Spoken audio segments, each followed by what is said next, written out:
کیا ایک مقتدی جو کہ امام کے پیچھے کچھ نماز پڑھ چکا ہے اور اپنے بقیہ نماز پوری کر رہا ہے، اس کے پیچھے اگر کوئی مقتدی بن کر نماز پڑھنا چاہے، ایسا جائز ہے؟ علماء نے جائز کہا ہے، لیکن بہرحال اگر وہ الگ پڑھ رہا ہے، الگ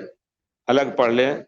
جماعت کھڑی ہے، اگر پورے طور پر جماعت کھڑی ہے اس میں داخل ہو سکتا ہے۔ یعنی جیسے میں نے مثال دی کہ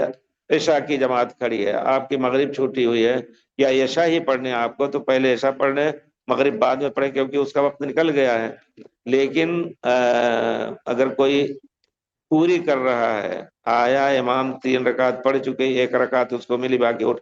کر کے 3 رکعت مکمل کرنی ہے، تو آپ، بہت سے لوگ کہتے ہیں کہ میں تمہارے پیچھے پڑھ رہا ہوں، اور کچھ لوگ انکار کرتے ہیں۔ بہرحال جائز ہے ان کے پیچھے کرنے کو علماء نے کہا ہے، لیکن افضل یہ ہے کہ آپ الگ اپنی